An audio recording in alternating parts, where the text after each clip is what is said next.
Hello, welcome. Bienvenidos a Inside Talk Show. Soy Carla Elizondo. Feliz jueves. Vamos a continuar en chapter 21, Free Will. From The Power of Awareness, Neville Goddard. We are on chapter 21, Free Will. The question is often asked, what should be done between the assumption of the wish fulfilled and its realization? What should be done between assuming, getting emotionally involved in it, really letting it, closing your eyes, being still like we talked about yesterday? What should be done between the assumption of the wish fulfilled and its realization? Nothing. Nada. It's a delusion that other than assuming the feeling of the wish fulfilled, you can do anything to aid the realization of your desire. You think that you can do something, you want to do something, but actually you can do nothing. The illusion of the free will to do is but ignorance of the law of assumption upon which all action is based. So the illusion of free will, right? We do have free will, right? That's not going to work. That's actually what gets us off our track, our own free will. The flower, we talked about this morning in our study group. The rose doesn't have free will. It just blossoms naturally. It doesn't say, I'm going to wait 5 more minutes because I don't like this person and I don't want to blossom in front of them. I'll wait till a nice person walks by, then I'll blossom. No, it just blossoms in its own time. It does not have free will. So the illusion of the free will to do something in the achievement of resting in the faith that it will come, we get all up in the way by our own will. All right, everything happens automatically. Relax, it's gonna happen. All that befalls you, all that is done by you, happens. Your assumptions, conscious or unconscious, direct all thought and action to their fulfillment. Your assumptions, whatever you have, whatever you're emotionally involved with, what you have planted in your heart, in that fertile soil. Your assumptions, conscious or unconscious, so they're here. You can either be consciously aware that they're there or absolutely unconscious and totally oblivious to what you got going on, all up in there. Your assumptions, conscious or unconscious, direct all thought and action to their fulfillment. Remember, if it's there, it's going to come out to result in life. To understand the law of assumption, to be convinced of its truth, means getting rid of all the illusions about free will to act. Free will actually means freedom to select any idea you desire. Doesn't that change your whole concept and perspective of free will? We think free will means I have the own free will. I'm going to go slap that person, or I have my own free will. I'm going to go get that ice cream cone tonight. I have my own free will. I can make out with whoever I want. That's, again, the objective outer world. That's not what these powerful faculties are for. Free will, the inner free will. Free will actually means freedom to select any idea you desire on the inside world. By assuming the idea already to be a fact, it is converted into reality. Beyond that, free will ends. And everything happens in harmony with the concept assumed. Wow.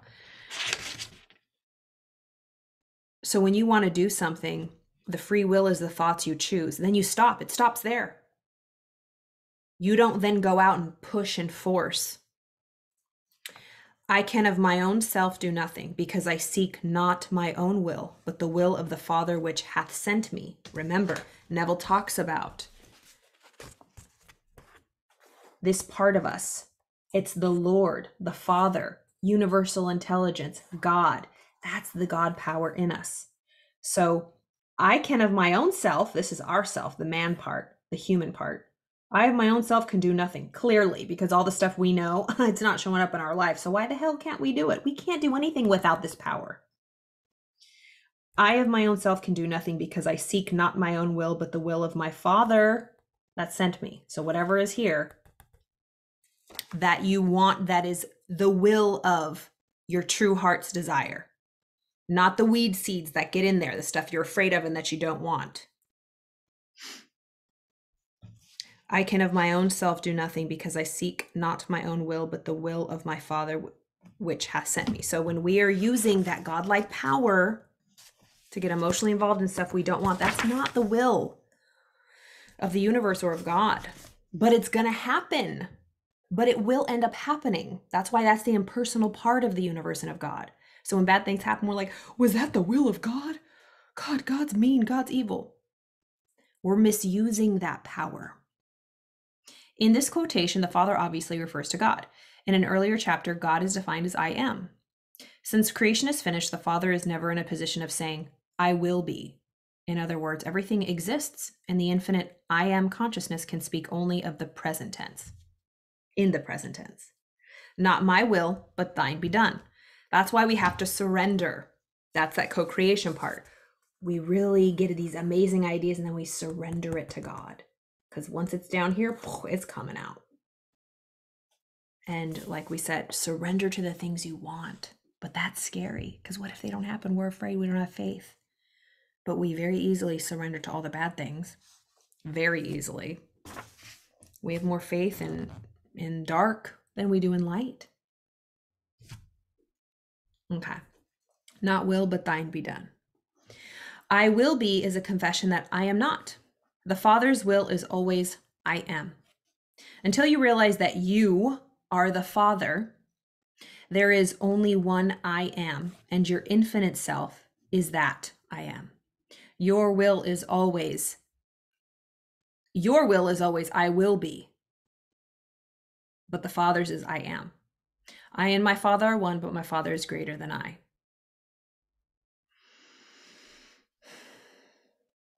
Yeah, our will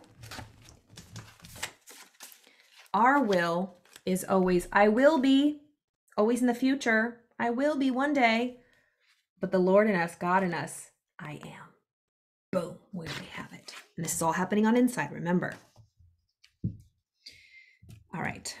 In the law of assumption, your consciousness of being is the Father's will. The mere wish without this consciousness is the my will. This great quotation, so little understood, is a perfect statement of the law of assumption. It is impossible to do anything. You must be in order to do. If you had a different concept of yourself, everything would be different. Everything in this moment, right now, today, Thursday. You can change the concept you have of yourself. That is not comfortable. We're stuck in our ways. We're comfortable.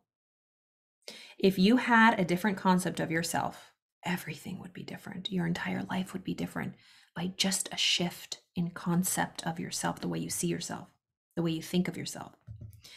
You are what you are, so everything is as it is. The events which you observe are determined by the concept you have of yourself. Remember, we don't see the world as it is. We do not see the world as it is. We see the world as we are. The events which you observe are determined by the concepts you have of yourself. If you change your concept of yourself, the events ahead of you in time are then altered.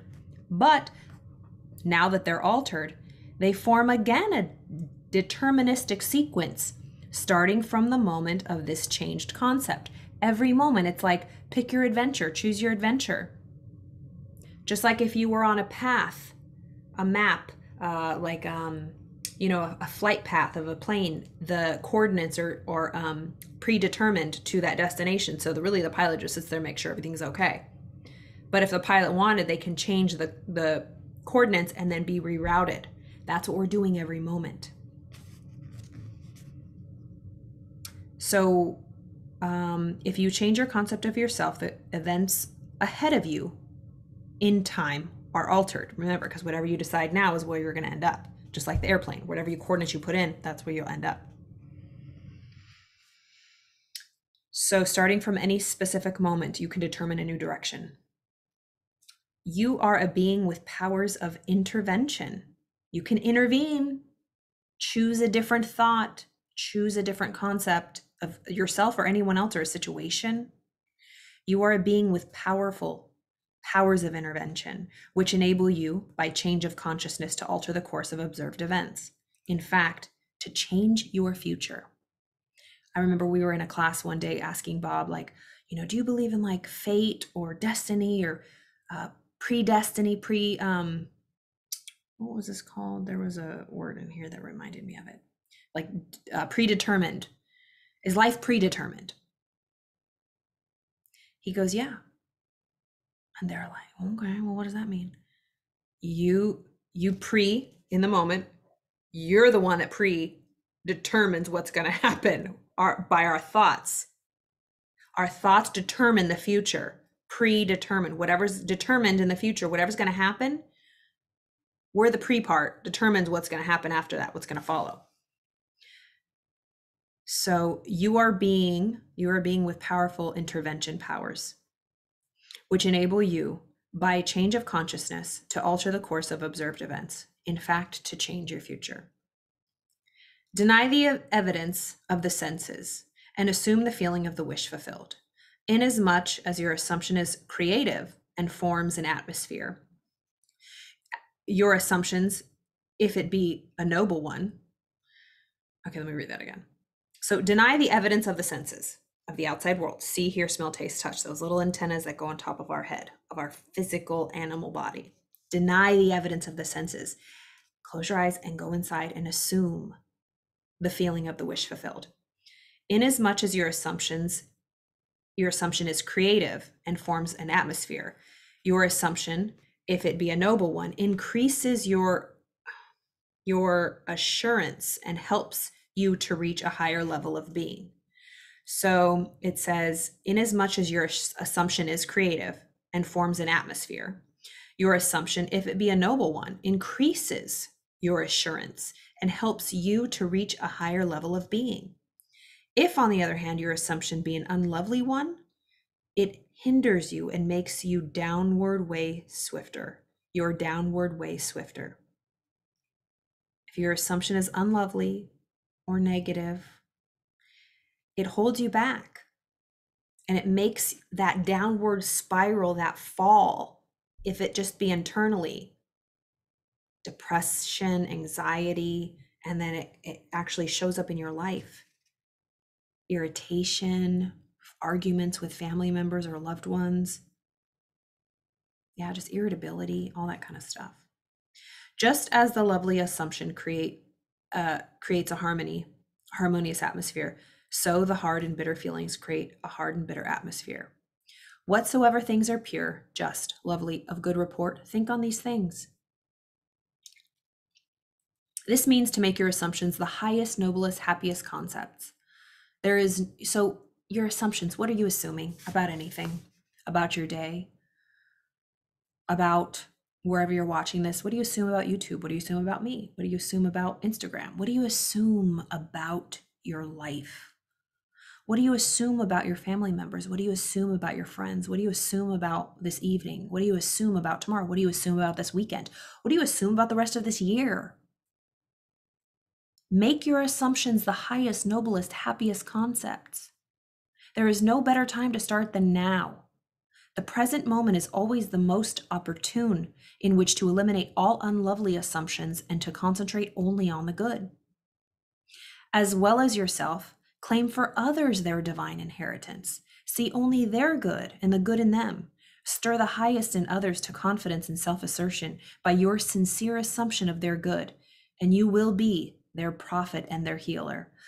Their prophet, the seer of the future, you're prophesying on them energetically or in your thoughts, expecting, assuming the best in them, even if they were jerks the day before, even if they didn't have, they had not the most elegant choices or were in a funk. You're new every day. Die to yourself. Everybody's brand new to you. Meet every single person, whether you know them or not, as fresh. Assume the best of them. Focus on the similarities, not the differences. Whatsoever things are pure, just, lovely, of good report, think on these things. We have been trained to pick out all of the things that bother us about other people, the things that irk us, the triggers, the things that get under our skin, the pet peeves of people we know and of strangers. What are we thinking? Homework assignment. If you're watching this on Instagram, as you scroll and you see people, friends or strangers or advertisements, what are those snap judgments you're making? Are they good or are they bad? Are you assuming negativity or positivity for the people you look at? Everything's energy. People can feel what you're thinking about them. We can't hide a thing. They might not know specifically the exact criticism you're giving them, like her hair is funky, but I say for example, wow, she's having a bad hair day or whatever. I wouldn't know you're criticizing my hair inside, but I would just know there's not a very warm feeling coming from you, and I probably wouldn't want to be around you. You know? Yeah, this is powerful stuff. Okay. Soak this in. Make your assumptions the highest, noblest, happiest concepts. There is no better time to start than now. The present moment is always the most opportune in which to eliminate, get rid of all unlovely assumptions and to concentrate only on the good. As well as yourself, claim for others, every single person in your mind, in history, in the future, in the past, in front of you, in your car when you're driving, your friends, your partner next to you. As well as for yourself, claim for others their divine inheritance. See only their good. See only their good. But your ego's going to be like, well, what? No, see only their good and the good in them. Stir the highest in others to confidence, empower other people, compliment other people.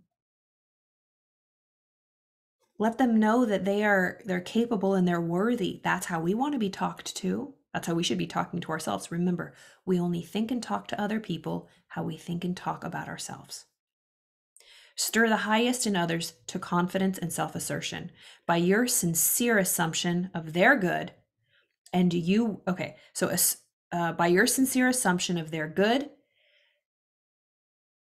stir the highest in others to confidence and self-assertion by your sincere assumption of their good, and you will be their prophet and their healer, for an inevitable fulfillment awaits all sustained assumptions.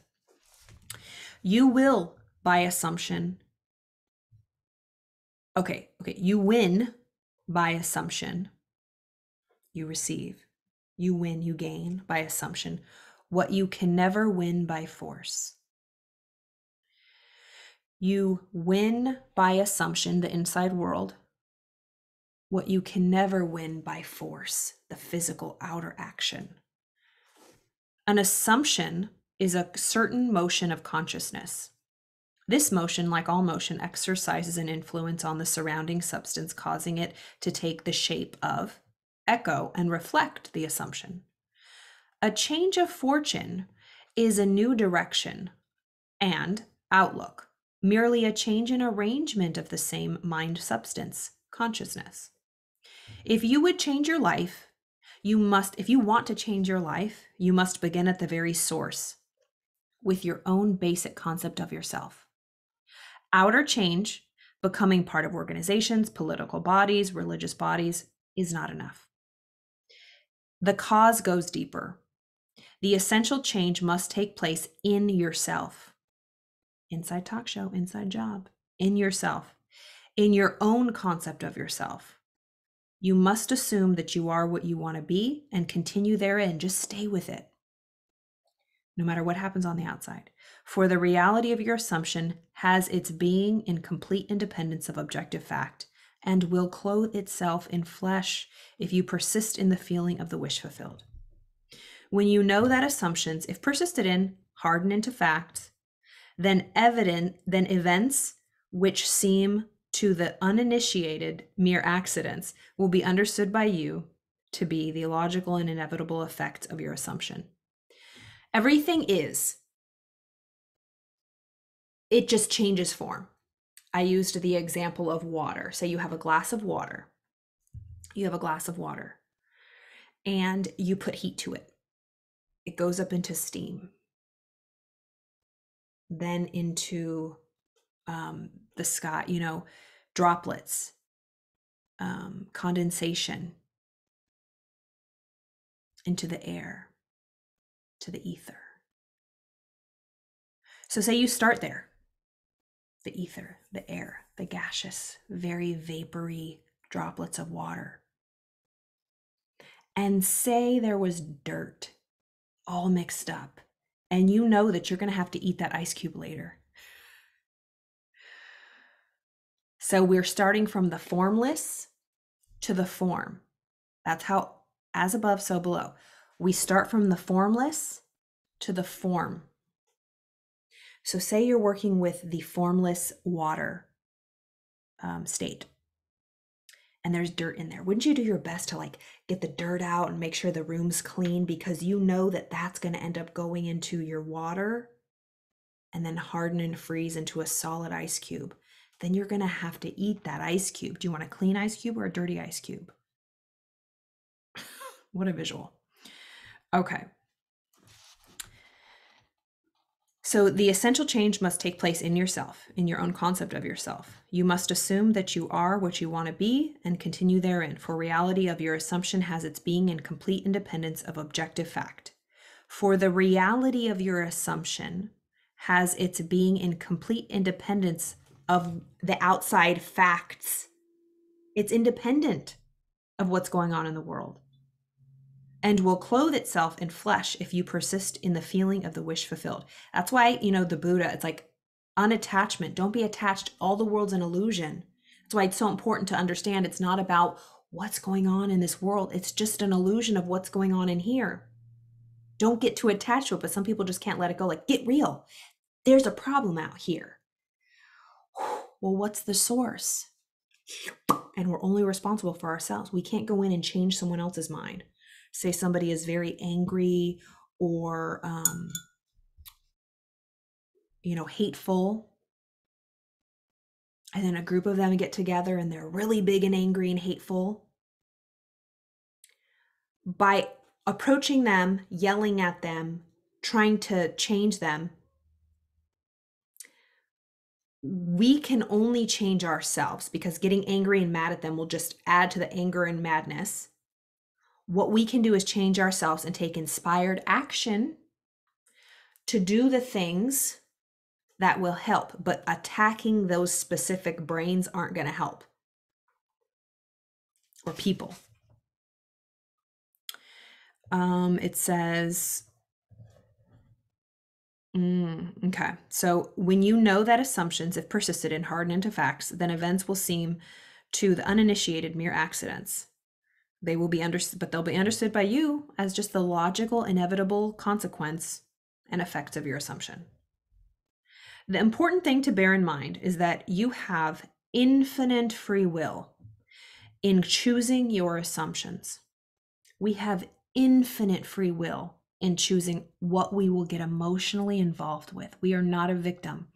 If you've ever been around people and you blame them all the time because they really piss you off, you allow them to piss you off. It doesn't change the fact that they might be really rude, but that's the outside world. That's water outside of your ship. Only if you'd allowed it in your ship, then you start sinking. It's like, this is classic, and I used to be guilty of this, classic victim mode. I used to go out of my house and just look at everyone, just like get really irritated and be like, God, why is everyone so rude and mean and just inconsiderate? Why was I seeing all that? I felt taken advantage of, and then I experienced rudeness. And then I heard this really great saying, what did you do to protect your mind? Did you guard your gates? Did you lock the door to that inner world? Did you close the windows? Did you take time to close your eyes and close the windows and lock the doors? You didn't. So Carla, what did you expect walking out of the house this morning, not being aware of to protect your inner world? It's like a house. All the windows and doors were left wide open and locked, and now you're complaining that all the crooks came in and you were robbed of your happiness and your joy. You're a walking target. You did nothing to protect yourself on the inside. You just went out and were a victim to circumstance, rather than predetermining your day by, I don't care what happens, I'm protected. And that's why prayer time for me, reading, studying, philosophy, theology, psychology, I have to prepare myself, even if it's for 30 minutes. My day goes much better, much better. You got to do that work, or it's like you're just going to go out and then you complain and yell. Why did this happen to me? Well, what did you do?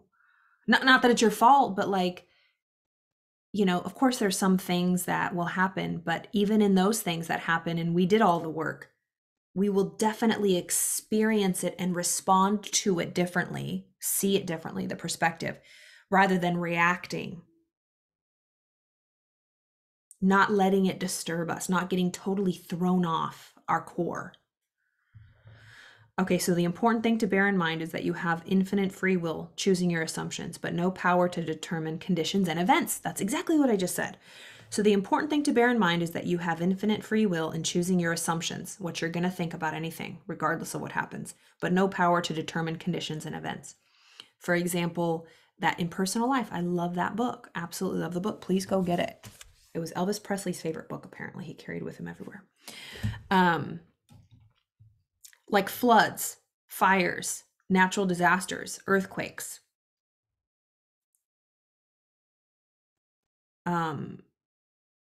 Conditions and events outside, what other people will do. If you're walking on the street and somebody's, you know, having a bad time or a psychotic break and they have a knife or a weapon, it's not personal. You can't control them. You can just control your own thoughts and literally your physical body. But that's why you really have to do that work in conceptualizing in a way that makes sense, because it's really hard to differentiate, well, what do I have control over? And it's saying you only have control over your assumptions and your thoughts, but your assumptions and your thoughts will determine your experience of anything. I always use this as an example. Driving to my niece's birthday, wanted to get there on time. I got a flat tire. Poop, I'm going to be late. But in that moment, I thought, this is good. I always say, this is good. Let's find the good in this. I was grateful that I had AAA. I was grateful that I could stop and I put my headphones in and I was watching a YouTube video or something. I'm going to relax. There's nothing I could do about my flat tire. I could have very easily, which I used to do when I was younger. Are you serious? Right now? When did I run over that? What's the idiot that left a bolt in the road? Why did I run over? Why did it happen? Am I this guilty? Are you trying to tell me something? Am I a bad person? Am I not doing, should I have not gone to the, it's like, I'm not going to open up that Pandora's box. I'm going to stay in peace, focus on the pure, the just, the lovely, and the good report. I had the best time. Talked to the driver when he came there, used the restroom, got a soda in the place that I stopped, and got on my merry way. It was perfect. The circumstance was poopy, but the way I controlled my inner world made it just a non-issue. So we cannot control the events that happen outside of us, but we can always control what glasses we will view it. And determining how we react or respond will then set up the next domino effect of the future.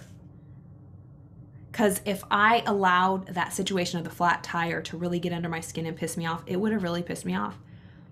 I might have been rude to the driver when he arrived. He might have took longer because he didn't like me, or you know what I mean? Or he was nervous. Then I would have been even more late. Then I would have showed up angry for my little niece's birthday and, you know, my family and wanting to see them. I would have just been in a funky mood and they could feel that. Then I might have, you know, just missed out on all those beautiful opportunities of just being at peace. It robs our peace, really, if we don't control our inner world. You can create nothing. But your assumption, like, we cannot just create anything outside, but your assumption determines what portion of creation you will experience. The only creation really happens in here. Everything exists in here. Then, however it shows up in the world is just a reflection of that. That was really deep. I hope you enjoyed that. Chapter 21, Free Will, from The Power of Awareness by Neville Goddard. I'm really getting a better understanding. Wow, my phone's already dead. What was that doing? It's only 11:30. Anyways, I love this chapter. As always, if you have any questions, please reach out. whether they be, about mental health therapeutically, personal development, coaching. I'm really just on a good kick right now. I love teaching this. The more I teach it, the more I learn. And I'm a very positive person. So if you want positivity in your life, hit me up. Have a wonderful Thursday, y'all. See you tomorrow.